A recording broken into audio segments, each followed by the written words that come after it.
7ویں صدی ہجری 12ویں صدی عیسوی،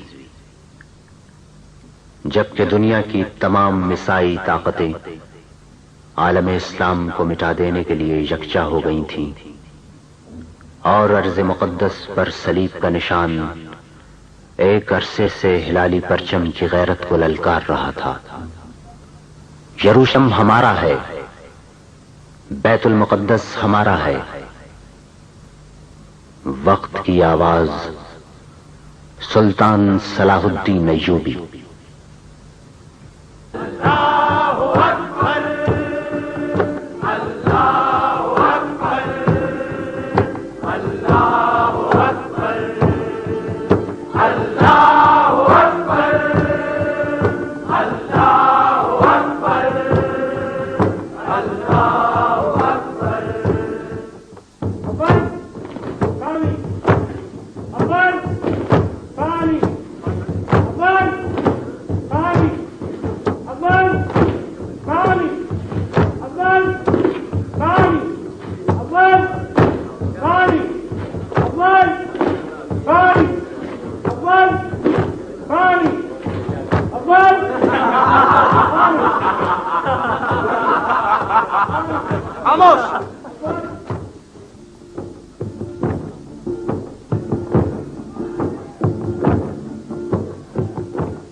طارق، تم اپنی فوجوں کے ساتھ شمال سے حملہ آور ہونا۔ جنید، تم اپنی فوجیں لے کر مشرق سے حملہ آور ہونا۔ عبدالعزیز، تم اپنی فوجیں لے کر مغرب سے حملہ آور ہونا، اور ہم اپنی فوجوں کے ساتھ جنوب سے حملہ آور ہوں گے، اور اس کے بعد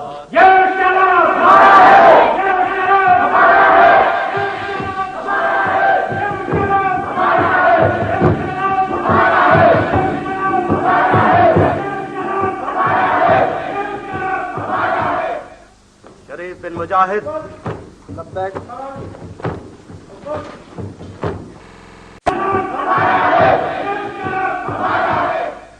شریف بن مجاہد، لبیک۔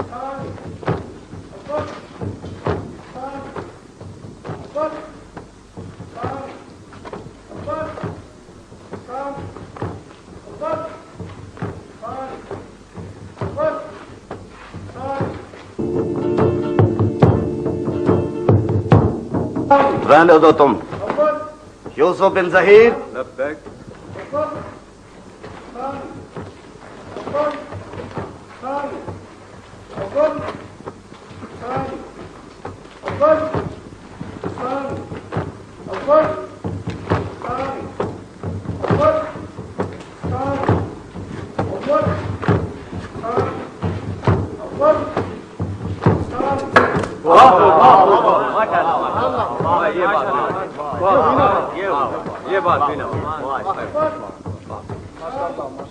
احمد بن حسن،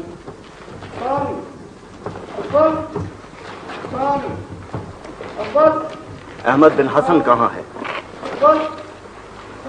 میں پوچھتا ہوں احمد بن حسن کہاں ہے؟ وہ اپنے خیمے میں کتاب پڑھ رہا ہے۔ کتاب پڑھ رہا ہے؟ اس روز لڑائی نہ ہو، وہ سارا دن لیکن کتابیں اسے نکما بنا دیں۔ سالار، ہو سکتا ہے وہ محض ایک سپاہی بننے کی بجائے کسی فوج کی رہنمائی کے لیے پیدا ہوا۔ تمہارا مطلب ہے کتابیں پڑھ پڑھ کر؟ ہاں سالار، ایک عام سپاہی شاید تلوار سے زیادہ کسی چیز کی ضرورت محسوس نہ کرے، لیکن ایک سالار کتاب کی ضرورت سے انکار نہیں کر سکتا۔ ہاں، تو اہل بغداد سب کے سب سالار ہیں اور وہ فقط کتابیں پڑھتے ہیں۔ آپ کا طنز بجا، لیکن اہل بغداد اگر کتاب کے ساتھ ساتھ تلوار کی ضرورت بھی محسوس کرتے تو عالم اسلام کا ہر فرزند ان کی قیادت میں لڑنا اپنے لیے باعث فخر سمجھتا۔ سالار، آپ نے مجھے طلب کیا ہے۔ آؤ احمد، پرسوں تم سچ مچ ایک سپاہی کی طرح لڑ رہے تھے، مجھے تم سے ہرگز یہ توقع نہیں تھی۔ ایک سالار کو اپنے سپاہیوں سے بری توقعات نہیں وابستہ کرنا چاہیے۔ خیر چھوڑو، یہ بتاؤ کہ تمہارا یوسف بن ظہیر سے تعارف ہوا ہے یا نہیں؟ یہ ہمارے نئے رفیق۔ میں ان سے متعارف ہو چکا ہوں۔ احمد بن حسن، آپ تیر اپنی کی مشق کے لیے نہیں آئے، اس لیے سالار کو آپ کی طرف سے فکر ہو رہی تھی، لیکن معلوم ہوا کہ آپ اپنے خیمے میں کوئی کتاب پڑھ رہے ہیں۔ آپ کیا پڑھ رہے تھے؟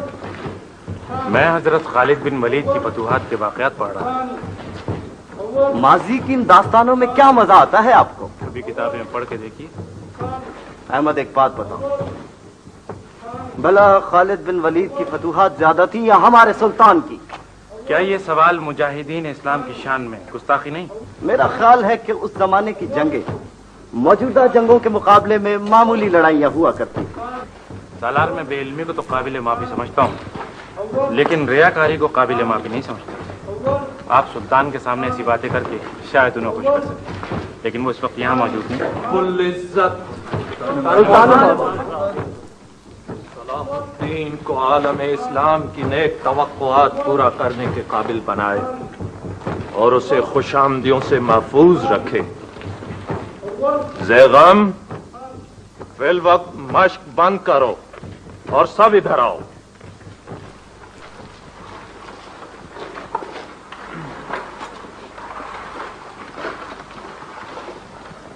ہم نے تمہاری باتیں سنی، بہت دکھ ہوا۔ قصور صرف یہ ہے کہ تم جاہل ہو۔ تمہاری سزا یہ ہے کہ آئندہ 6 ماہ تک فرصت کے اوقات میں اپنے ساتھیوں سے الگ بیٹھ کر تاریخ پڑھا کرو۔ 6 ماہ بعد ہم خود تمہارا امتحان لیں گے۔ اگر تم نے ہماری تسلی کر دی تو تمہیں ترقی دی جائے گی، ورنہ تنہائی میں بیٹھنے کی سزا اور بڑھائی جائے گی۔ سمجھے تم؟ جی سلطان معظم۔ تمہارا نام کیا ہے؟ سلطان معظم، میرا نام احمد بن حسن ہے۔ اور تمہارا؟ سلطان معظم یوسف بن ظہیر۔ احمد، تم کہاں کے رہنے والے ہو؟ سلطان معظم، میں مدینے سے آیا ہوں۔ اور یوسف تم؟ سلطان معظم میں بغداد سے آیا ہوں۔ تم دونوں میری فوج میں کب شریک ہوئے؟ سلطان معظم، مجھے تقریباً 6 ماہ گزر چکے ہیں اور یوسف کو 5 دن۔ تم میرے متعلق غلط توقعات قائم کرنے کے مجرم ہو۔ آپ میری تمام باتیں سننے کے بعد بھی اگر مجھے مجرم قرار دیتے ہیں تو میں اپنی صفائی پیش نہیں کروں گا۔ تمہیں بہت بڑی سزا دی جائے گی۔ سلطان معظم میں انہیں منع کر رہا تھا۔ تم چپ رہو، بتاؤ کیا سزا دی جائے تمہیں؟ سلطان معظم، اگر آپ مجھے غلطی پر سمجھتے ہیں تو میں ہر سزا کے لیے تیار ہوں۔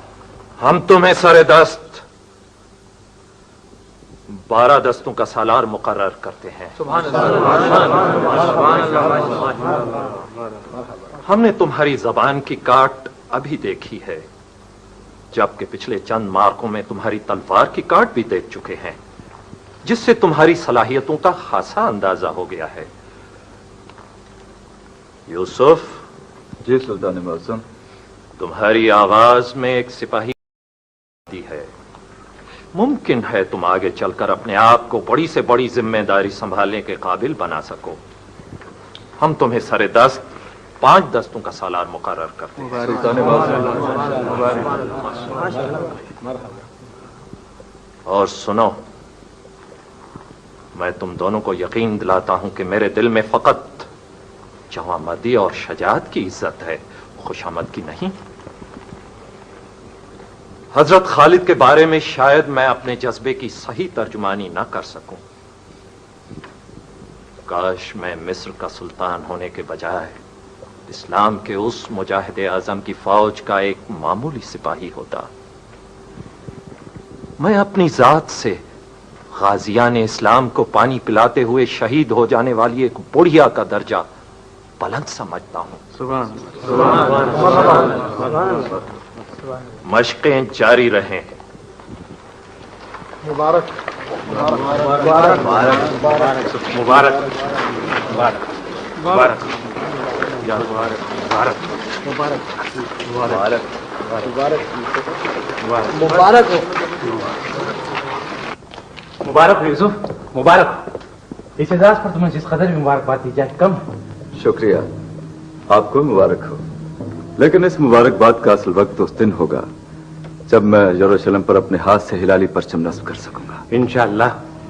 یہ میری زندگی کی سب سے بڑی تمنا ہے، اور اس دن کا انتظار صرف مجھے ہی نہیں، زاہدہ کو بھی ہے، جس کی نگاہیں میرے آنے والے راستے پر میری منتظر ہے۔